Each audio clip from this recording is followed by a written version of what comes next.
Hello and welcome. My name is Michael Egel and I'm the General and Artistic Director for Des Moines Metro Opera.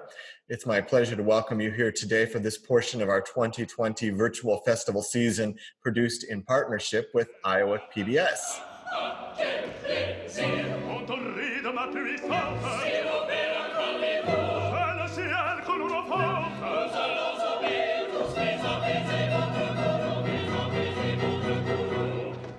Our subject today takes us all the way back to 2014 in our production of Rossini's final comedy, a sophisticated blend of Italian lyricism and French farce, Le Comte Ory.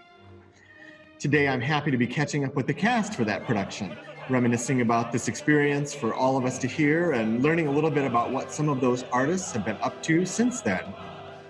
Thank you to each of you for joining us today. It's really nice to see your faces. I've had a chance to rewatch the broadcast a couple of times during the last several weeks, and I just have to say, what a great group this was, what a fabulous production, what brilliant comedians and exquisite singers you all were. You made a very special memory for us, and I'm looking forward to sharing it with an even broader audience. I'm going to start today by introducing each of you and asking a question to you and looking forward to hearing your responses. So we'll start with the title role, Le Comte Ory, the Count Ory, Taylor Staton. Taylor, tell us about this role. It is a piece with high-flying, fast coloratura, an absolute tour de force. How challenging is this role for you, especially in comparison to some of the other things you do and other roles that you've sung?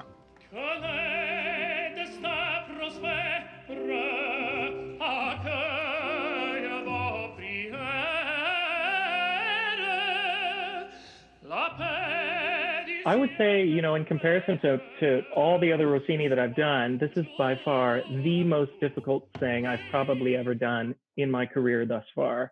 I was thinking about it earlier, and I thought, well, I'd really love to sing this again. And I thought, I wonder if I can sing this again, because it was just so difficult. And I think everyone here probably can attest that they will agree. It's a very difficult thing, but what a joy. I mean, just what an absolute joy to sing and perform this comedy. Well, it was so fun to hear you and listen to you. Stephanie Laurichella, who sang the role of Isolier, welcome. I suspect that maybe the same holds true for that role as well, for your role. It's fiendishly difficult, and you do a lot of Rossini, but how is this role different from some of the other Rossini roles that you do, and what are some of the things that make it fun?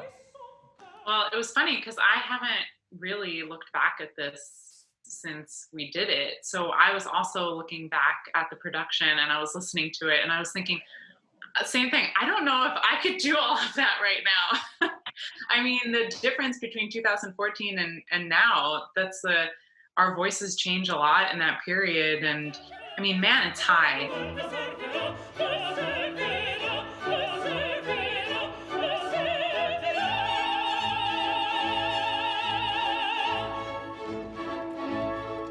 Some of the ensembles are just so tricky and intricate. It's a lot different, from even the Barber of Seville or Cenerentola, which I do much more than this. But I mean, I would love to do it again if I am able to sing it. We would love to hear that. We'd love to hear you do it again. Sydney Mancasola, I remember when we decided to do this production, we first knew that we had Taylor to sing Le Comte Ory and Stephanie to sing Isolier, but we didn't have a Comtesse, anyone for Comtesse Adèle. And I remember talking to a colleague in the industry about our dilemma in searching for this role, and your name came up immediately, and we met one another, and I heard you, and it was just absolute fate. You came and sparkled in the role and dazzled the audiences. It was a dream come true.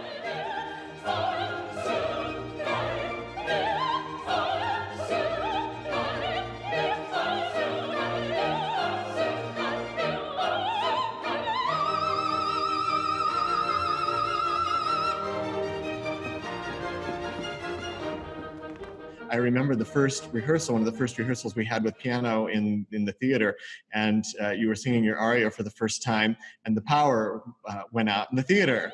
I'm sure it was a complete accident, but what a great metaphor for blowing the lights out, I think, with brilliance in your singing. Tell us about this role for you and what your memories are of singing Comtesse Adèle, making your debut here in 2014. Well, it was so the same as what Taylor and Stephanie said. Looking back on it and listening to it a little bit, you go, whoa, that really was as hard as I remember it being, and more so. And it was the first thing I did out of school. So this is my very first sort of, I'd done main stage stuff, but this is sort of my first out of school contract. So it was a big thing. But sometimes ignorance is bliss, and when you're young, you do things that you look back on and say, wow, that was kind of crazy. But yeah, the other Rossini I sing is Rosina, which is sort of like Stephanie said, and it's so different. So it's kind of bookends for me. It's like the lowest thing I sing and one of the higher things that I sing. So it's kind of interesting. Well, you made it seem absolutely effortless, as you all did. Wayne, it was so nice to welcome you to Des Moines Metro Opera in 2014 to make your debut here in a role that's probably not one you had done before or since, I think. But mainly you do dramatic and serious roles. But what was it like for you to come to Iowa, to your home state, and to make your debut in such an unusual piece for you?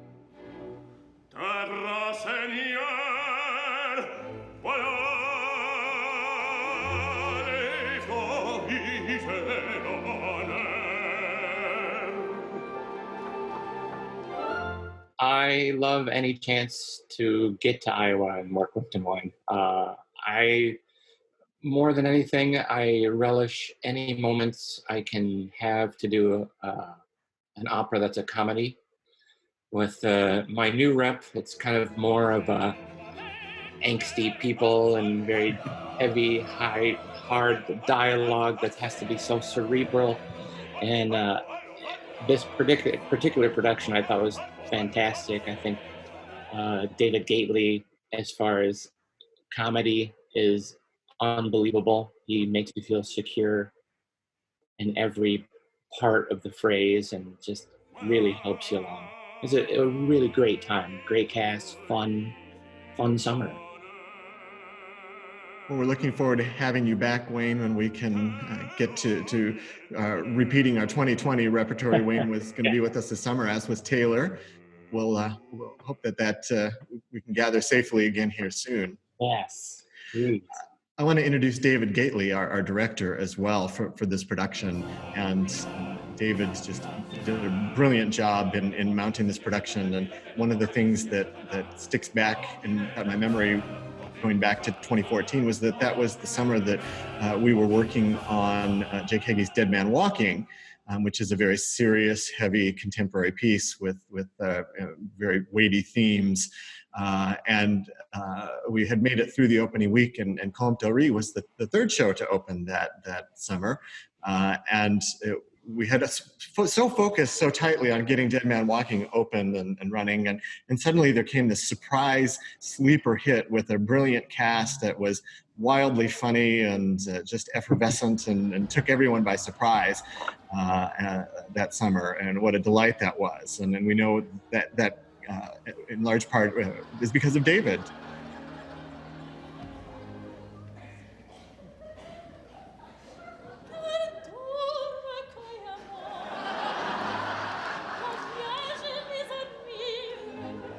I know this wasn't your first time doing Le Comte Ory, but can you tell us about your approach to this piece and how do you make it so darn funny? What's the secret trick there?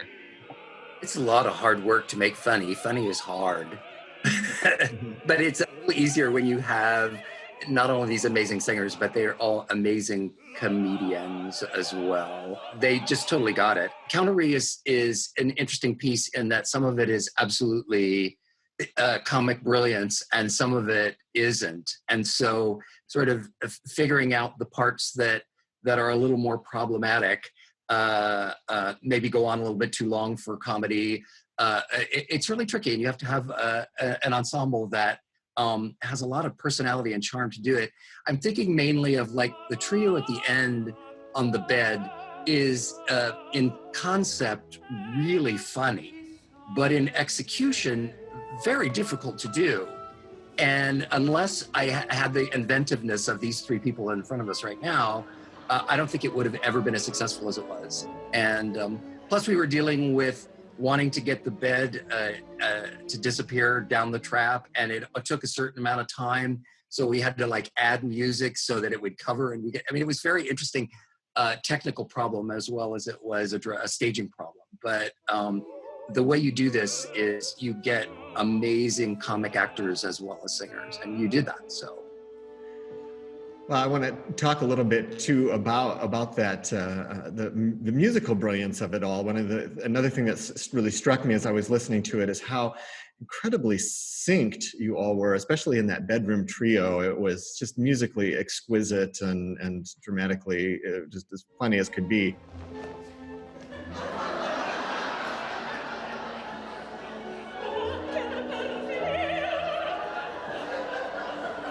I watch that and I see you running around the bed and in the bed and under the bed and around it, and you don't miss a single turn of phrase. It's so elegant and so beautifully done.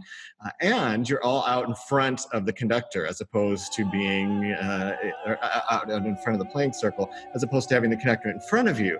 So can we talk a little bit about how that was achieved, Sydney? And you know, so beautifully floating those phrases underneath the bed and around and on, and how you did that. I think it came down to preparation, just having a lot of time together with that scene, living in it. And when your colleagues sing in a way that makes sense and your conductor conducts in a way that makes sense, it makes it so much easier to bring it all together.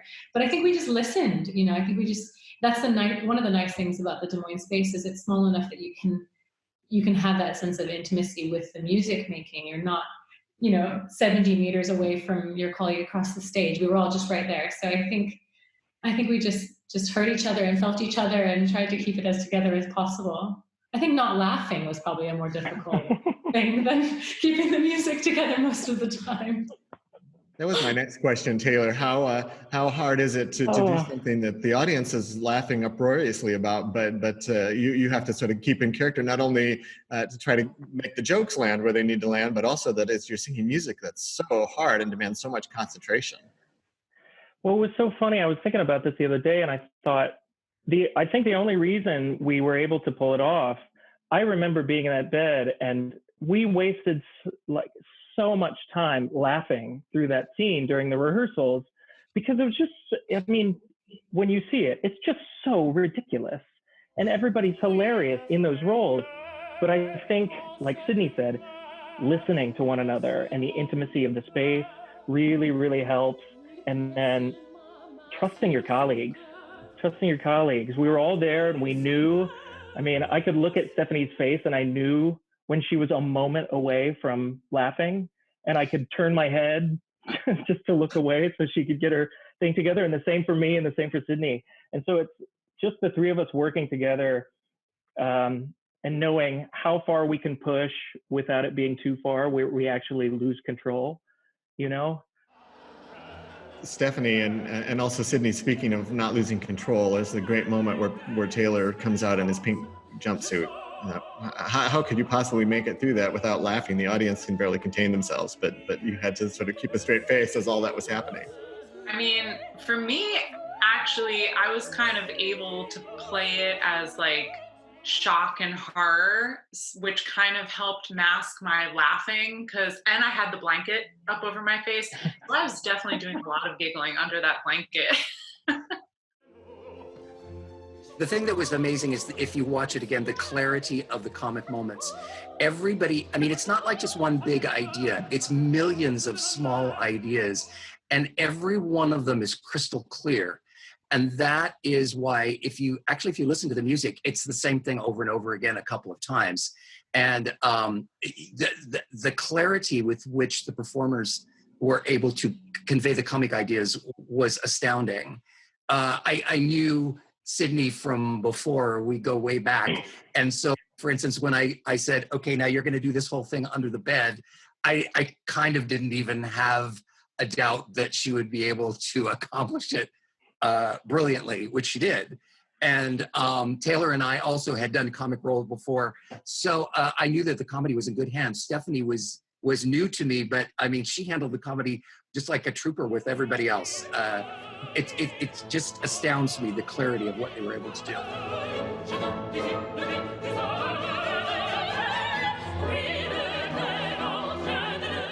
Sydney, you were going to say something then.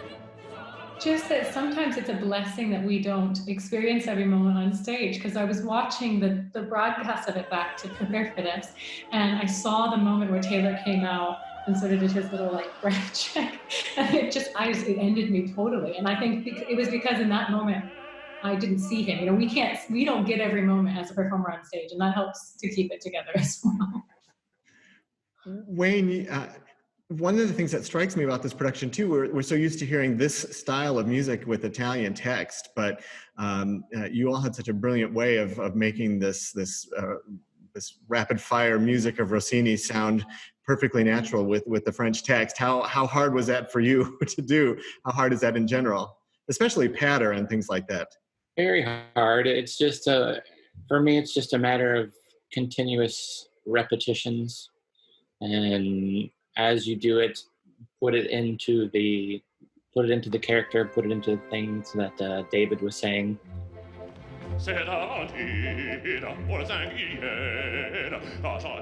Unfortunately for me, I just got to keep repeating it until somehow my brain hits it. That's it.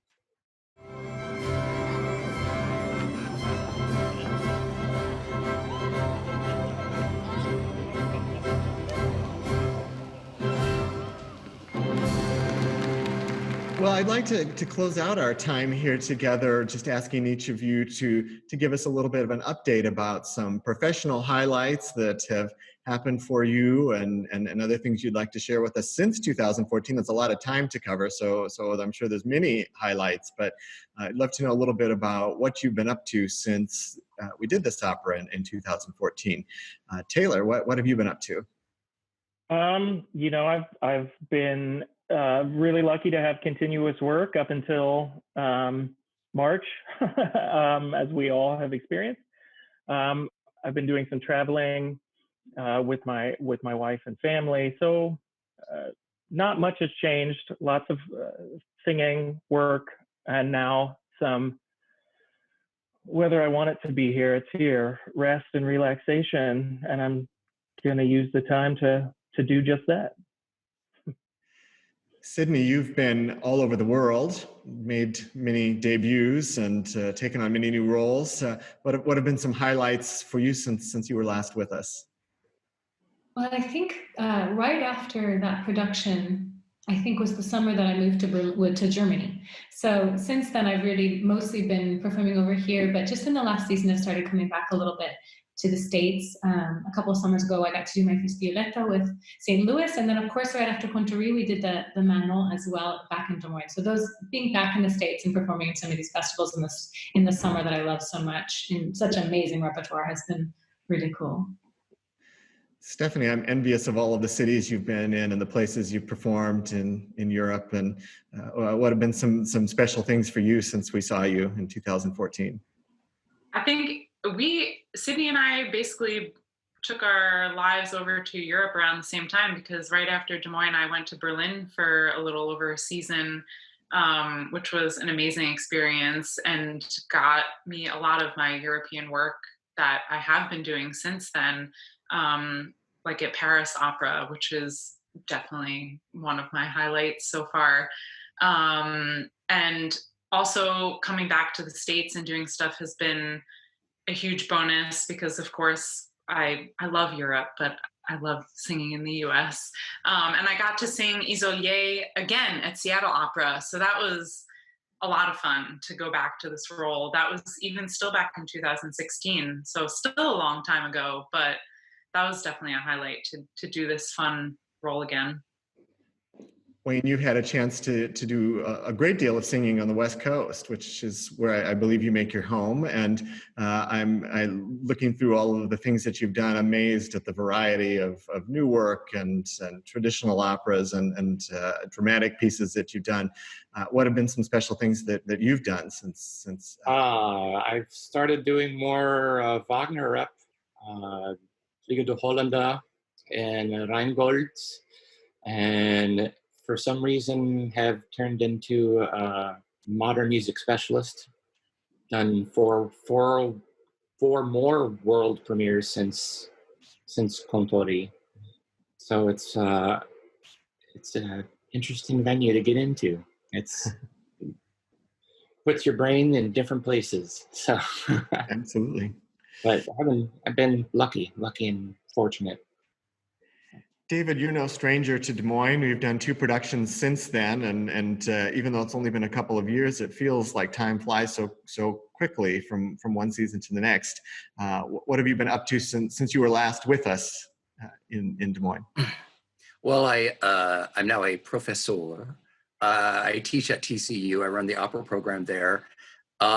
This is shockingly my 5th year there. I don't know how that time happened. It's been really fun and interesting because the school pretty much gives me free reign with what I want to do. So I've done actually 2 world premieres with my students, and I can do a lot of new contemporary music. And it's been a really wonderful experience. Of course, we had to teach virtually the last 6 weeks of school, and we're not sure exactly what's going to happen next year. There's probably going to be a bit of virtual teaching again until things settle down. But that's what I've been up to. And I'm home right now in Seattle, which is where I spend the rest of my time when I'm not down in Fort Worth, Texas. So that's what's up. Well, thank you all for being with us today. It's amazing to see all your faces and to think back to such a special memory. This was a great time, and I can't wait to be able to share this with an even broader audience. Thank you for being with us today and for giving us your time. Thank you. Thank you. Good to be here.